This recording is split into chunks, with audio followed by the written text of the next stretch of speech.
people are the true Jews or not, are the black people the true Jews or not. It does not matter under the new covenant that we're in.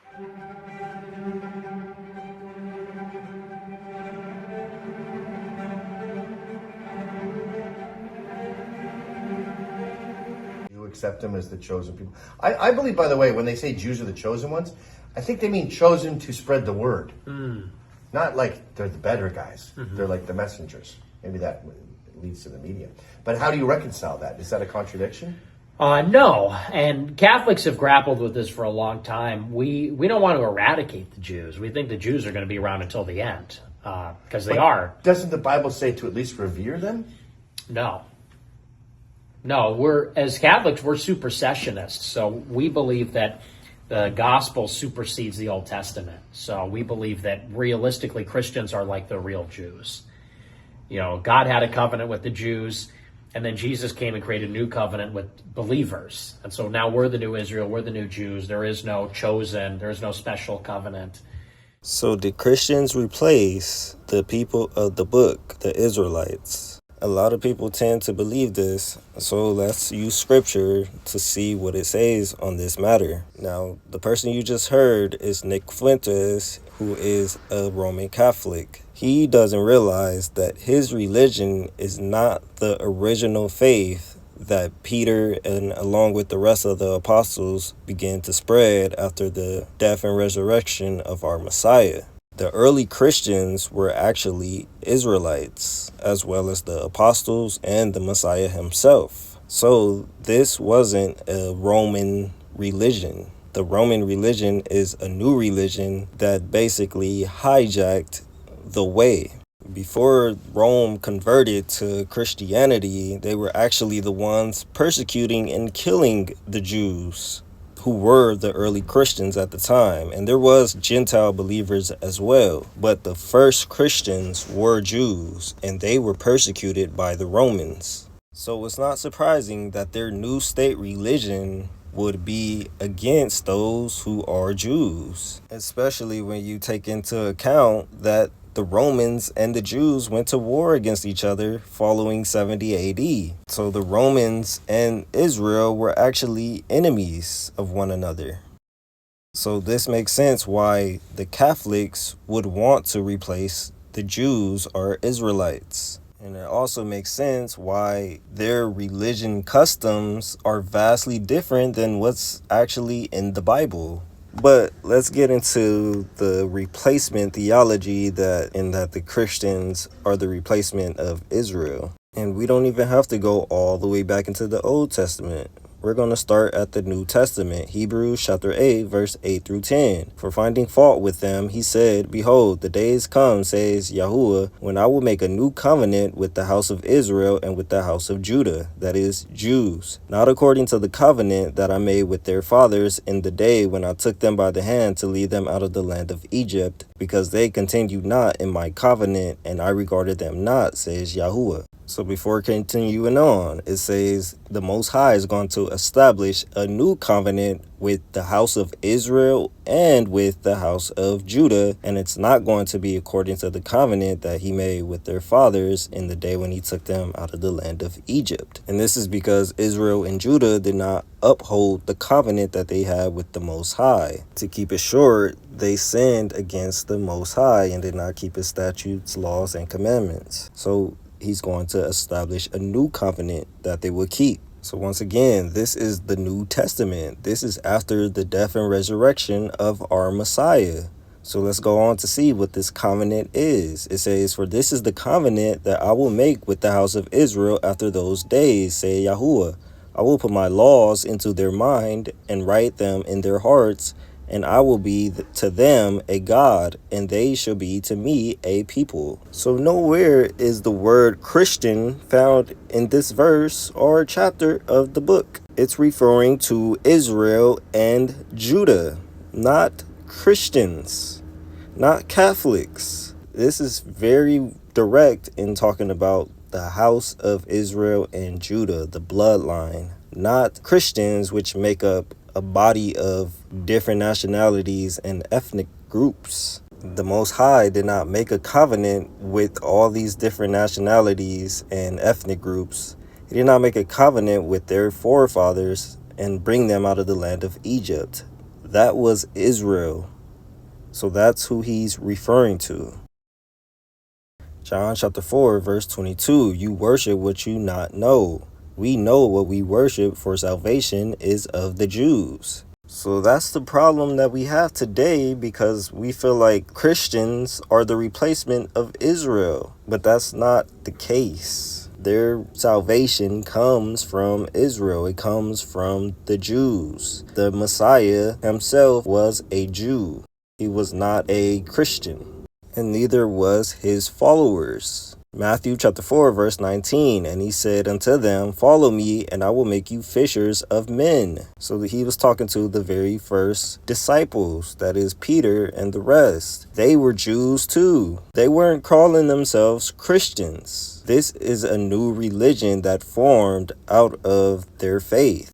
And this is acknowledged by the Apostle Paul, who was basically sent to the Gentiles to spread the gospel, to spread the word. But he still acknowledges that Israel is still relevant to the faith. They were never replaced. Romans chapter 15, verse 24 to 27, he explains how he's going to take a journey to visit his Israel brethren. Starting at verse 24, whensoever I take my journey into Spain, I will come to you. For I trust to see you in my journey, and to be brought on my way to you, if first I be somewhat filled with your company. So who was it that were staying in Spain? These were Jews. There were Israelites in Spain during this time period. That's who he's going to see. He's not going to see Gentiles. He follows up by saying, but now I go unto Jerusalem to minister unto the saints. Who were these saints? They were also Jews. The Jerusalem is the capital of the Jews. That is where their holy temple was established. So he is not talking about Christians or Gentiles here either.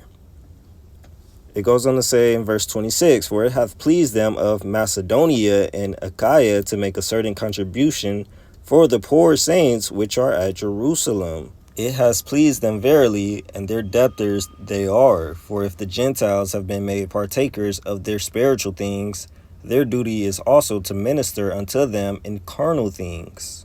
So right there is a clear distinction between the two groups. You have Jews, which are Israelites, and then you have Gentiles. So Apostle Paul made the clear distinction between the two. He said these Gentiles are going to be making contribution for the poor saints which are in Jerusalem, that is the Jews. And he explains why it is that these Gentiles are going to be making contributions to Jews in Jerusalem. And it is because they have been made partakers of their spiritual things, meaning they have joined themselves with the faith of the Israelites, the Jews. They believe in the Messiah, who is a Jew. So they are one with the Israelites in the faith. When we're talking spirituality, then they are one. But there is no mention of them replacing Jews or Israelites, neither spiritually or physically. Because remember, the early Christians, the very first Christians, quote unquote, were Jews. Now the problem today is there are two groups of people claiming to be Jews. You have the Ashkenazi people, and then you have the Hebrew Israelites also claiming to be the people of the Old Testament, which Nick Fuentes is about to speak on in this next clip. And this rabbinical Jewish religion, it's just not, there's nothing special about it. You're calling them Ginos. All Jews are Ginos. Yeah, Jews we're the real only? Jews. Wow. We're Catholics. So you're sort of like a black Hebrew Israelite in that you think you're the real Jew. No, because they think that they're like the Israelites of the Old Testament. Have you ever worked with the black Hebrew Israelites? Are you guys close? Never, no. They don't like white people. Now, that last part was a pretty broad assumption to say that all Hebrew Israelites don't like white people. People watch certain camps say certain things because they have their own ideology and doctrines, and then they believe that that applies to all black people who believe they are Hebrew Israelites. But that's not the case. Otherwise, you can say that the Catholics or people who call themselves Christians are also aligned with extremist hate groups like the Ku Klux Klan, who are also claiming to be Christians. So the same should be with those who claim to be Hebrew Israelites. We shouldn't all label them as extremists or hateful people. But moving on to the point he was trying to make, he basically made the two distinctions of the two groups. He mentioned Rabbinic Judaism, which applies to those who are on the Ashkenazi side of things, who are now in the land of Israel. That is their religion. They came up with Rabbinic Judaism, and it is an Eastern European religion that's based upon basically the Pharisees' religion in the Bible. They don't believe in Yeshua the Messiah. So really none of what's written in the New Testament applies to these people. They reject the New Testament. They reject the Messiah. So I'm not even mad at him for having his viewpoint on not really giving them reverence, because they're not even brothers in the Messiah. They're not believers. Their religion is different, and they have a completely different doctrine. They follow the Talmud. They still have rabbis that they listen to, when the Messiah told us that we don't need rabbis anymore, for we have one teacher who is the Messiah. So everything that he's saying is understandable on that aspect, but those people aren't even the real Jews. So you can't really apply what you're saying to them. You're saying you're the spiritual replacement of a people who don't even believe in the Messiah to begin with. But when you're talking about the actual people of the book, the true Hebrew Israelites and Jews who actually also believe in the Messiah, those are completely two different groups. And what I love about what he said is that the black Hebrew Israelites believe that they are the Israelites of the Old Testament. So you're sort of like a black Hebrew Israelite in that you think you're the real Jew.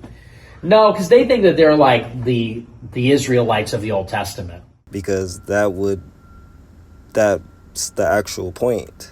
The Israelites of the Old Testament is the Israelites, period. Those are the children of Israel. So that's the whole point of being a Hebrew Israelite. It's a bloodline. It's an ethnic group. You can be a Hebrew Israelite and not even believe in the Most High. You can be a Hebrew Israelite and not even believe in the Messiah. But you're still going to be a Hebrew Israelite as long as you was born to one of the 12 tribes of Israel. As long as you trace back to Jacob, then you are a Israelite. Our bloodline is not something that we get to dictate. We are not able to choose who we're going to be born as. So when people say that they are black Hebrew Israelites, which they don't even say the black part, they just say they're Hebrew Israelites. It's no different than somebody saying they're Chinese, Russian, or anything else. It's their ethnicity and their nationality. Because both Israel and Judah used to be a nation of the people who were Israelites and Judean. So that's what Hebrew Israelites are trying to get across, is that they were born as Hebrew Israelites. It's not a religion that they signed up to join. Now, maybe the camp itself, which involves different doctrines or whatnot, then that's different. That's dealing with spirituality.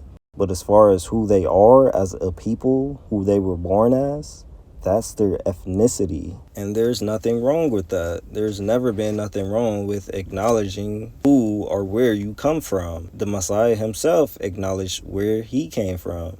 In Revelation chapter 5, verse 5, and one of the elders said unto me, Weep not, behold, the Lion of the tribe of Judah, the root of David, hath prevailed to open the book and to loose the 7 seals thereof. So this is referring to Yeshua the Messiah. He was from the tribe of Judah, which is the son of Israel. He was an Israelite from the tribe of Judah. And it also says he was the root of David. So the Bible keeps track of people's lineage, especially the Israelites. So so-called black people are just simply doing that. They are recounting who they are, who they came from. and it matches up with the Israelites. It goes a lot deeper than that, but they are reaffirming who they truly are as a people, because they are not actually black people. That's a racial term that is made up. And once more, all the apostles acknowledge who they were as a people. There is nothing wrong with acknowledging where you come from. Romans chapter 11 verse 1, I say then, has Yahuwah cast away his people? Yah forbid, for I also am an Israelite of the seed of Abraham, of the tribe of Benjamin.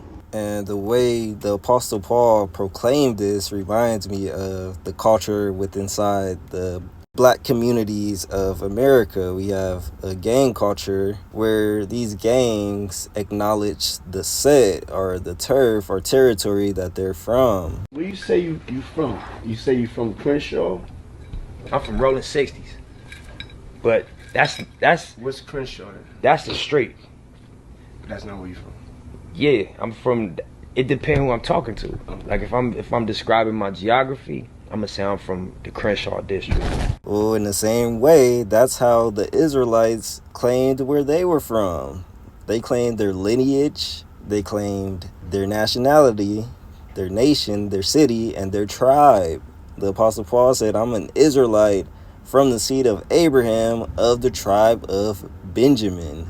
Yeshua claimed he's from the tribe of Judah. So that's how the Israelites claimed where they were from. So the Apostle Paul is letting it be known to the Gentiles who are not Israelites, who are not from there.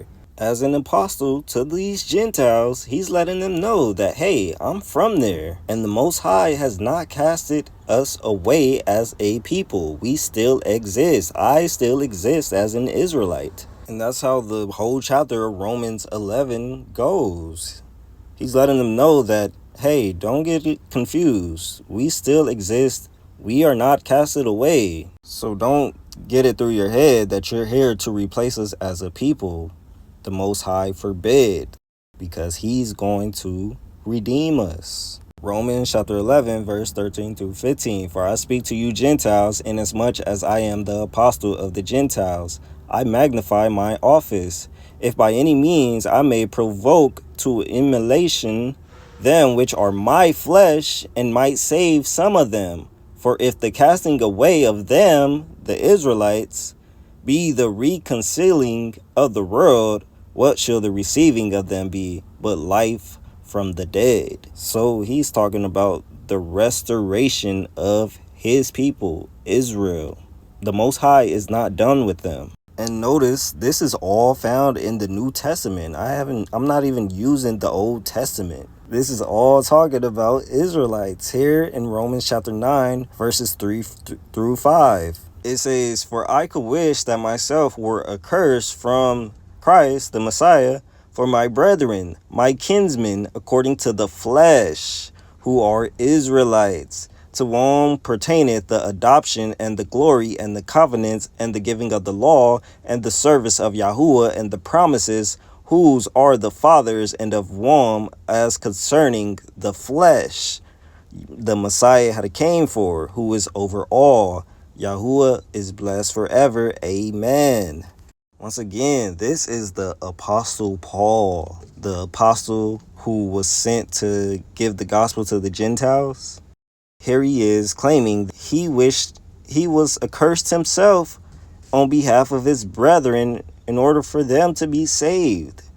He did not cast away his people, nor did the Messiah cast away his people, nor did the Most High.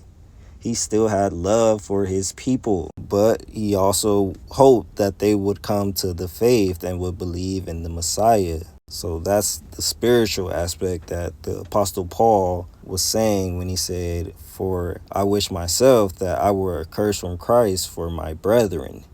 In fact, if you go back to the book of Acts, where Christianity is said to have originated, the Apostle Paul started off preaching to the Jews who were scattered across Asia Minor. Acts chapter 18, verse 5 through 6. And when Silas and Timothy were come from Macedonia, Paul was pressed in the spirit and testified to the Jews that Yeshua was the Messiah. And when they opposed themselves and blasphemed, he shook his raiment and said unto them, Your blood be upon your own heads. I am clean. From henceforth, I will go on to the Gentiles. So this is in the book of Acts. He was still at that time trying to save the Jews.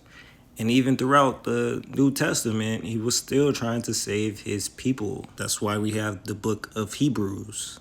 Not only did the apostles want to save their own people, but also the Most High wanted to save the children of Israel. He wanted to redeem them. In the second book of Chronicles, chapter 6, verse 38 through 39 says, If they return to thee with all their heart and with all their soul in the land of their captivity, where they have carried them captives, and pray toward their land, which thou gave to their fathers, and toward the city which thou hast chosen, and toward the house which I have built for thy name, then hear thou from the heavens, even from thy dwelling place, their prayer and their supplications, and maintain their cause, and forgive thy people which have sinned against thee. So this is King Solomon requesting to the Father that he hears the prayers of the Israelites when they are scattered to the four corners of the earth in the land of their captivity, that the Most High would hear them and return them to the land once they, of course, repent of their sins. And this matches up with what the Most High told Moses in the book of Deuteronomy chapter 30, verse 1 through 3. And it shall come to pass, when all these things are come upon thee, the blessing and the curse which I have set before thee, and thou shalt call them to mind among all the nations where Yahuwah had driven thee, and shall return unto Yahuwah thy God, and shall obey his voice according to all that I command thee this day, thou and thy children with all thine heart and with all thy soul, that then Yahuwah will turn thy captivity and have compassion upon you, and will return and gather you from all the nations where Yahuwah have scattered thee. So all of this aligns with what is written in the New Testament, except at that time, all of Israel, or the Jews, weren't scattered yet. They still was in Jerusalem at the time that the New Testament was finished being wrote. So this right here is talking about prophecy. This is something that's going to happen in the future, in the end times. It says that Israel is going to return to the Most High, and they're going to obey him and become his children once again. And then he's going to turn them from their captivity where they were scattered among the nations. And there's other books that confirms what the Most High is going to do in the last days in dealing with his chosen people, Israel. So this is not like it's just a one-off thing. Multiple prophets have prophesied that Israel was supposed to be redeemed in the last days. In Jeremiah chapter 51, verse 5 through 6, it says, For Israel have not been forsaken, nor Judah of his God, Yahuwah of hosts. Though their land was filled with sin against the Holy One of Israel, flee out of the midst of Babylon, and deliver every man his soul. Be not cut off in her iniquity, for this is the time of Yahuwah's vengeance. He will render unto her a recompense. You see here, this is talking about mystery Babylon. This is not referring to ancient Babylon, because it mentions both Israel and Judah. But in the past, it was only Judah that went into captivity in Babylon. But here it's mentioning both. So he's saying that they both will be found in the midst of Babylon. And it matches up with Revelation chapter 18, when the Messiah says, Come out of her, my people. So it's clear that Israelites are in the mystery Babylon of today's time. And those people are the black Hebrew Israelites that Nick Fuentes was speaking about. The only people that have been brought into captivity in this land that we now call America. America aligns with Mystery Babylon in the book of Revelation. And it would also make sense that the Most High will be seeking vengeance upon Mystery Babylon, aka America, because of what they did to the Israelites. aka black people. We was oppressed for 400 years in this land and haven't received the proper justice that we deserve because they look down upon us. And everybody's wondering, why didn't the Most High intervene during the time period of slavery or even after that? Well, it's because the Most High was just letting their sins pile up. And this is a common theme throughout the Bible. He didn't judge Sodom and Gomorrah right away. He let their sins build up. He heard all those cries coming up to heaven for justice. And that's the same thing here in America. He heard all the cries of our ancestors who weren't receiving justice. He's seen all the innocent blood being shed in this land with no justice being done. This nation has had 400 years to right their wrongs for what they did against the Most High's people. But yet, since they weren't judged right away, they feel like they could get away with these things and that they would never have to answer for them. That's why today they're trying to downplay slavery and justify all the wicked things that they done instead of actually learning from those past sins. So they're taking on the sins of their ancestors that oppressed our ancestors. Essentially, they are one and the same. So the Most High is going to judge these people for what they did. And he's just letting their sins pile up to heaven. So it's going to be one big fall when that time comes. And when that time comes, he's going to save his people. His people is going to come out of Babylon. In Ezekiel chapter 6, verse 8 through 9, it says, "Yet I will leave a remnant, that ye may have some that shall escape the sword among the nations, when you should be scattered through the countries. And they that escape of you shall remember me among the nations where you have been carried captives," aka into slavery, "because I am broken with thy whorish heart, which has departed from me, and with their eyes which go whoring after their idols." So that's what we was punished for by the Most High. We were into idolatry, and this is something that the Christians themselves have picked up, which I also speak out against. If the Most High didn't spare his own people when they committed idolatry, what makes you think he's going to spare you? So it is not acceptable at all. That is one of the greatest commandments, is to love the Father, to love the Most High. We break that when we get into idolatry and start worshiping these other gods and following these customs that give glory to other gods, and the Most High detests it. So these so-called black Hebrew Israelites, who really are just Hebrew Israelites, they're here to warn you that they were punished for the same exact things that you guys are doing today. But yet, you don't think about their position as the people of the book, as the Israelites. So you're not even taking their warning when they full well know they're still suffering from the punishment that the Most High casted upon them. They're still in the land of their captivity, ruled over by their oppressors.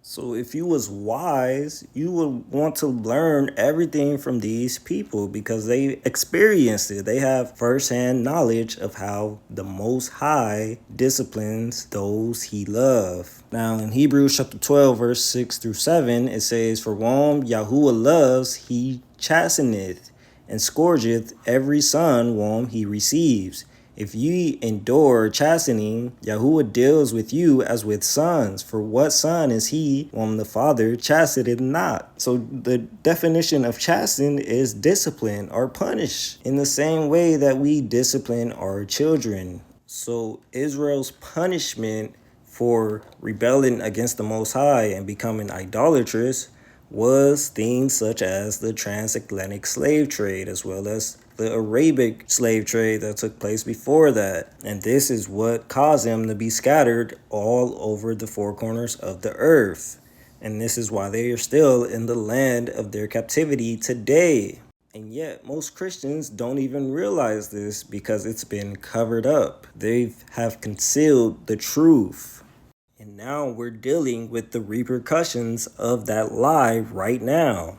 That lie has America divided at this very moment. The number one thing that comes up when it comes to politicians is, are you for Israel or are you not? That is the number one thing that is going to come up when it comes to politics. And it has consequences because we might even end up in a war over these people claiming to be Israel. Our sons and daughters will probably be getting killed overseas because we thought these people were the chosen people. So lies have consequences if they are not corrected. So that's what we're trying to do by letting people know, hey, those people are lying. The Bible says there will be a people claiming to be Jews, but they are liars. They are not the true Jews. And it gives the definition of who the Jews are. They are people that have been through tribulation. They are people that have experienced poverty. But because of racism and slavery, they have diminished who we are. So they don't even see us as being the chosen people of the Most High. They only see us as being black people. And what comes along with that is all the racial stereotypes that they have casted upon us all these years as we have been in captivity. But they don't realize before slavery, we had a history. We were once a nation of people. We were a set-apart people that believed in the Sabbath. We observed the feast days of the Most High. We circumcised, which is documented. Jews in Africa that still practice circumcision. We kept the laws of Moses. All of these things were biblical, and they were in contradiction to the Catholic religion and European lifestyle, which is why they forced slaves to convert to Catholicism while we were under their dominion. During that time of forced assimilation, that is when we lost our true identity as Israel and the Jews. It is during slavery when we weren't allowed to have our own names. We weren't allowed to speak our own language. This is when our identity changed. This is when we became black people. And the starting point of this was in 1492. This was the same year that Spain finally reconquered all of the Iberian Peninsula and kicked the Muslims and Jews out who didn't want to convert to Catholicism. This is the year that they began to set up plantations and colonize majority of the world. And this was also the very same year that they brought slaves to work a plantation. And these slaves were Jews. They were babies of the Hebrews. The king of Portugal brought them to the island of São Tomé, which is right off the coast of Central and Western Africa. Many of them had resettled on the coast of Africa, such as Angola, the Congo, the west part of Africa. There were many Jews in Africa, but we have been lied to about who these people are. So for the next 400 years, these black Jews who were now diminished as the servants of Catholic Rome or Catholic Europe, they later became involuntary slaves in the Americas. So this is the true history that people like Nick Fuentes and other Christians today don't understand. The Israelites were in Spain, Portugal, and in Africa. They were a scattered people like the Bible said. And that scattering continued in the year 1492, which brought us to where we are now. We are currently in the lands of our captivity. We are not native to these nations. We are the people that have been brought into captivity into all these nations, just like prophecy predicted would happen. But yet, most Christians today don't understand this because they're not reading the entire Bible. They're only focused on the New Testament. And when you're only focused on that, you miss out on all the history that's in the Bible.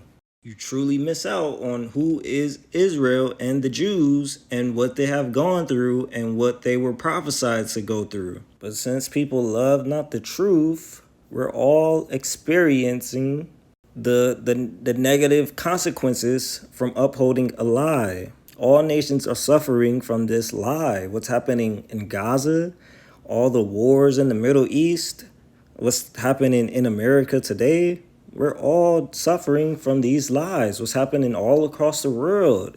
How influential is Israel on America politics? And by Israel, I mean the fake Jews, the one claiming to be the chosen people. The Hebrew Israelites are still here. They're still in existence. And they're realizing who they are. And they're telling you who they are. But yet, you're trying to take their place. But that's not how that works. You can't fill yourself into what the Most High has prophesied for his specific people. You can still be blessed. You can still be saved, but you can't replace the children of Israel because they are the children of the flesh. And the Most High is storing up a remnant of these Israelites who are going to have the Spirit and they are going to be saved, just like you Christians are. Them as the Hebrew Israelites that are like, sometimes they just really turn Well, up. one, let me just say this. When people talk about the Hebrew Israelites, I think It's not a monolith. Yes. Yeah. Yeah. A lot of times the most angry camps and the most louder camps are the ones seeing the most. So there are a lot of Hebrew Israelites that are respectful. You know, it's just the ones that are on YouTube who cursing people out and being rude, that they're the ones that get the most attention. Word of God. I know some of you got him hanging on your wall, a black man with locks, but Jesus was not a black man.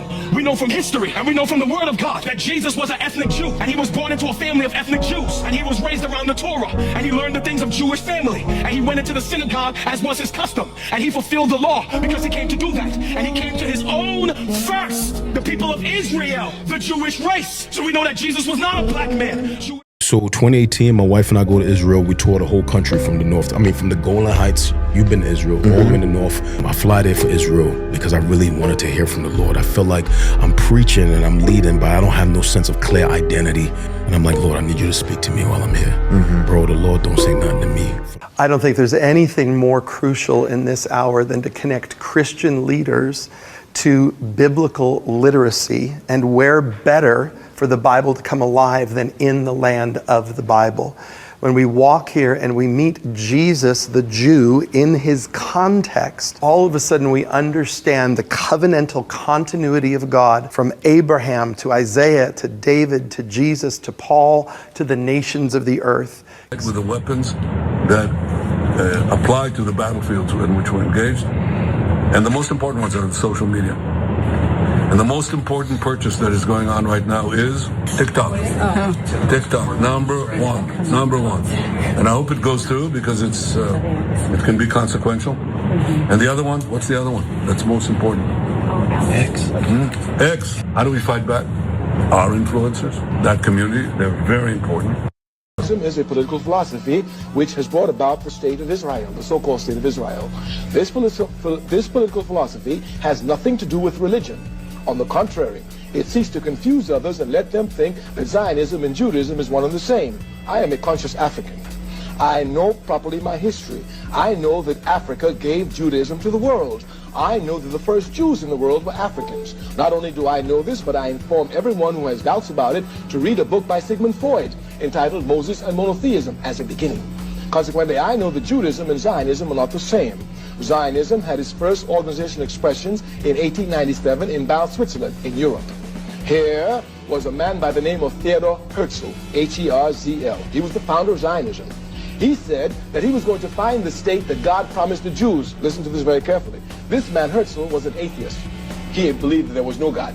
Man Herzl was an atheist. He believed that there was no God. We also know that there was a lot of other conversions that happened with the Khazars, for example, the Khazarian Empire, which takes up modern-day Ukraine, parts of Russia, Georgia, Russia, and Ukraine predominantly is where the Khazar Empire was. And Herzl and many of the early Zionists came from that region. They're Austrian, Russian, coming from that region, where we know that there was later on, many years after any of these biblical stories, there was a lot of conversion to Judaism. Many people assert that Herzl and many of the Ashkenazi Jews that come from these Eastern European areas are actually descendants of converts. Yes, they've been Jewish for many, many, many years, Having love to be able to walk in Jerusalem and to see the relics, that all makes sense to me. And I think I'm just more disgusted by people who turn a blind eye to everything that's happened to the Palestinians. It just makes me sick. And to see him on camera acting like such a gangster and people pretending that he's holy, where there's ever even a shred of documented proof that these people are the original people from the Holy Land is crazy. There's way more proof to the contrary, which they've stopped printing, even their own textbooks, which they've stopped printing, that point to the fact that they came from Turkey, the Turkic Ashkenaz tribe, that came down, began speaking Yiddish, and then needed a place to go after World War II. It's crazy to me. The whole thing's crazy. Again, I would debate anybody on that topic. Definitely feeling especially fired up about it. The promise was very specific. It was to the sons of Abraham, Isaac, and Jacob, specifically Jacob, who changed his name to Israel, DNA sons, not anybody who just claims to be one of your sons, not, an adoptee or a trans son or whatever. It was the promise was made to the DNA.